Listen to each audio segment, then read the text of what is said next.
इतना मोबाइल का नशा नहीं। ये मैंने अनुभव किया है, ऐसी बात नहीं है। मैं आकलन करता रहता हूँ, मूल्यांकन करता रहता हूँ।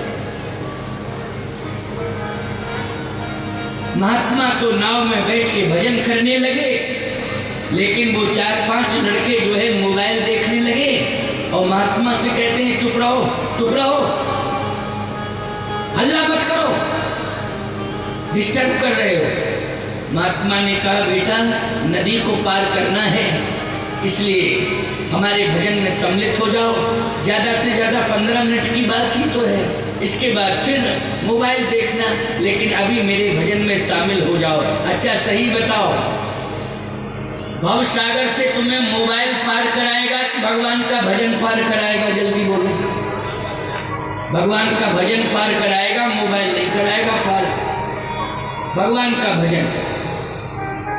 महात्मा ने कहा भले ही छोटी सी नदी है, लेकिन जल से भरी है, नाव के सहारे हो, तुम बैठे हो, हम भी बैठे हैं, थोड़ा भजन कर लो, 15-20 मिनट पार हो जाओ, कोई बाधा नहीं आएगी, हमारी बात मान जाओ। लड़कों ने कहा चुप रहो, ये ज्ञान देने की जरूरत नहीं है। महात्मा धीरे धीरे स्वर में भजन करने लगे। क्या करें, समय की बात। धीरे धीरे स्वर में महात्मा भजन करने लगे। भजन छोड़ा नहीं साधु ने, धीरे धीरे, बहुत धीरे धीरे स्वर में साधु भजन करने लगा। वो 4-5 बच्चे मोबाइल में व्यस्त थे। 1-2 बच्चे थोड़ा महात्मा का उपहास भी करने लगे, न जाने कितने प्रकार की बातें करने लगे। साधु ऐसे होते हैं, साधु वैसे होते हैं, साधु ऐसे होते हैं। आजकल तो देख नहीं रहे हो क्या हाल मचा फिर रहा है, देखो सोशल मीडिया में क्या तमाशा, दुनिया की बातें, साधु अपना भजन कर रहा है देखो। लेकिन वो 2-3 लड़के टिप्पणी भी करने लगे मोबाइल देखते देखते।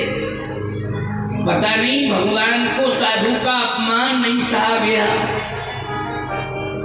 और भगवान ने नदी का पानी बढ़ाना शुरू कर दिया।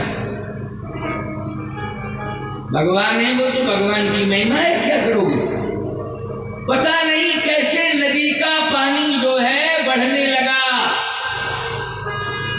और इतना बढ़ा कि नाव चल रही थी, नदी का पानी नाव में आने लगा।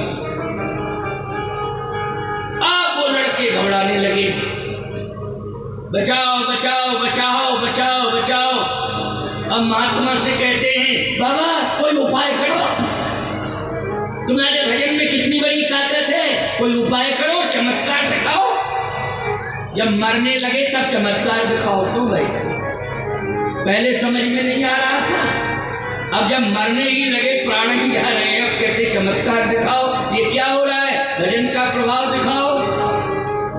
महात्मा ने कमंडल से, महात्मा ने अपने थैले से कमंडल निकाला। अब लड़कों ने कहा इसी में चमत्कार होगा कमंडल में। और जैसे ही महात्मा ने अपनी झोली से कमंडल निकाला और कमंडल को नदी में किया, और नदी का पानी कमंडल से नाव में डालने लगे। लड़कों ने कहा दिमाग खराब है इस बाबा का, वैसे भी तो नदी का पानी नाव में आ रहा है, ये बाबा से कहा चमत्कार दिखाओ बचाओ, तो ये और अपने कमंडल से नदी का पानी नाव में भरने लगा। एक लड़का बोला क्या कर रहे हो? महात्मा बोले कुछ नहीं कर रहे, भगवान की इच्छा में अपनी इच्छा मिला रहे। जो भगवान की इच्छा चल रही है, उस इच्छा में हम अपनी इच्छा मिला रहे हैं, और क्या कर रहे हैं, और कुछ नहीं कर रहे। लड़कों ने कहा कि अब तो निश्चित है मरेंगे, बचेंगे नहीं, अब नहीं बचेंगे निश्चित रूप से। भगवान ने कहा उस महात्मा से रोने की जरूरत नहीं है, तेरा अपमान नहीं सह सकता हूं,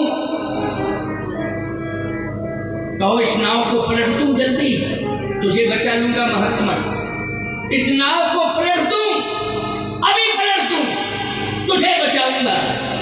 ये सब मर जाएंगे, नाविक भी बचेगा, तू भी बचेगा, लेकिन ये नालायक सब डूब जाएंगे। नाव पलट दूं, महात्मा ने आंखों में आंसू भर के हाथ जोड़ के कहा, प्रभु नाव मत पलटिए, इन नालायकों की बुद्धि पलट दीजिए, कम से कम इनकी बुद्धि अच्छी हो जाए। बस इतनी ही प्रार्थना है, नाव पलटने की जरूरत नहीं। आखिर महात्मा बोलो, महात्मा होते हैं कि नहीं होते?